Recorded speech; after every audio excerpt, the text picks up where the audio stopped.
Well, Right Wing Watch is a project of People for the American Way, but it's its own website, rightwingwatch.org. And what we do is, yes, we seek to push back on the right-wing narrative, but we also seek to chronicle what is going on in various corners of the right wing. So, we may, one of our researchers, Kyle Mantala, watches a lot of YouTube.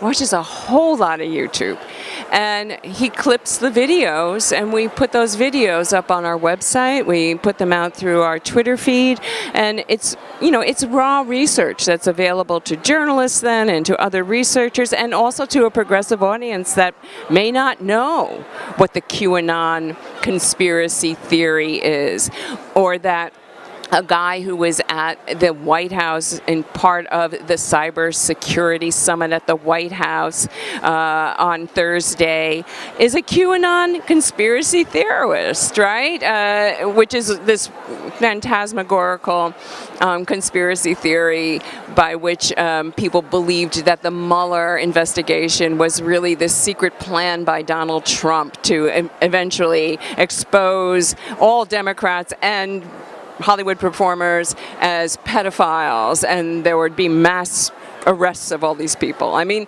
it defies credulity, but it has a pretty big following on the right. Yeah, so it's easy to point and laugh, isn't it? And of course we do. At Right Wing Watch, if we didn't laugh, we'd be crying all the time. But what it is it creates the environment whereby people no longer believe anything that comes through traditional or mainstream sources. And so it invites them to this fantasy that people that they have determined, that they have decided are their enemies, are this really evil thing, and that there is a hero in the offing who is going to fix it for them.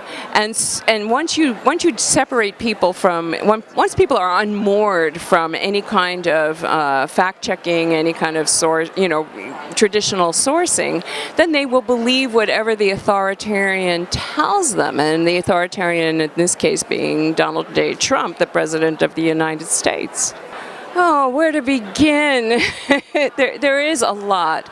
So, one of the things that I've been particularly looking at is the role of the U.S. right in fomenting upheaval in Europe.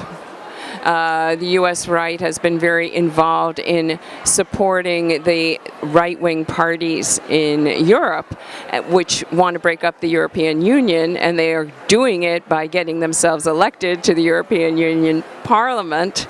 And Steve Bannon, of all people, has been organizing them and providing them with advice. So that's one thing that I think is very concerning.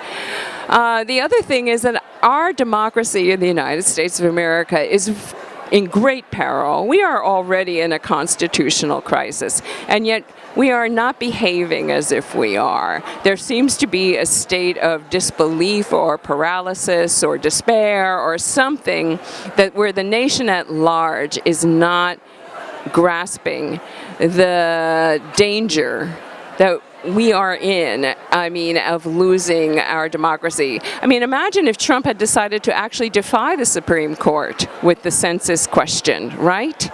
It was really close. He might have done it.